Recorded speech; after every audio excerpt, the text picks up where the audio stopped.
Video number 27. Number 27.1. I had a similar experience with my dad. First, while he was in the hospital, he saw God and the Virgin Mary. Note, we aren't Catholic, and all of his relatives who have already passed away.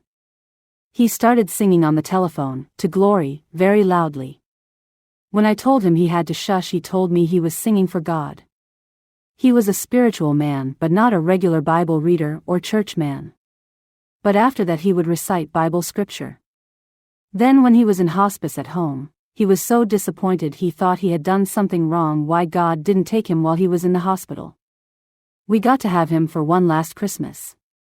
Then, about December 29th sup, he looked at me and said, "Why are all these people here?" I was the only one sitting there. Then he died the 30th. Very the next day. It is so comforting to know we don't have to do it alone.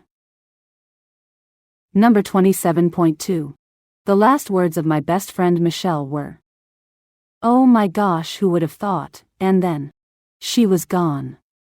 But it's the way she said those words, so unafraid, that was so beautiful.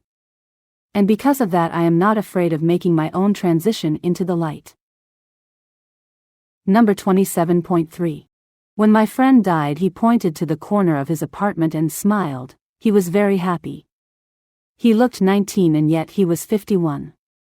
He died about 30 minutes later. Number 27.4.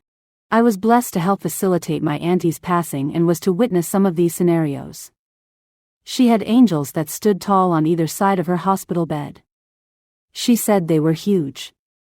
At night we had a family member who has visions. They can see spirits, open and shut Auntie's door all night as we kept vigil.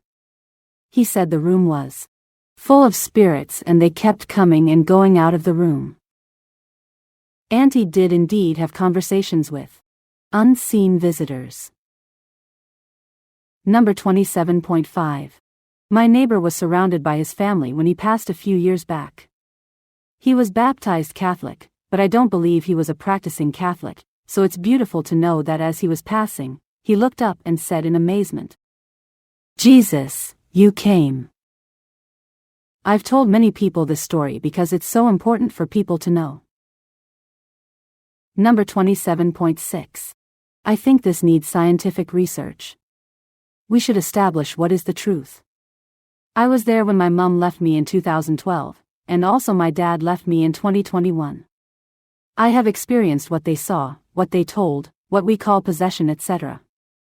I am purely a science devotee, and I do not usually believe things which cannot be measured, cannot be obtained by repeated experiments.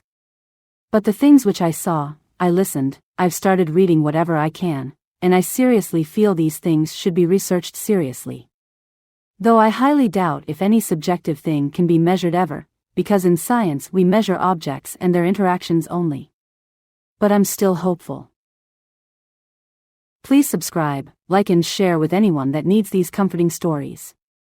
Search for my related book on Amazon using the title of 4,000 Deathbed Vision Stories. Sincerely, Ken.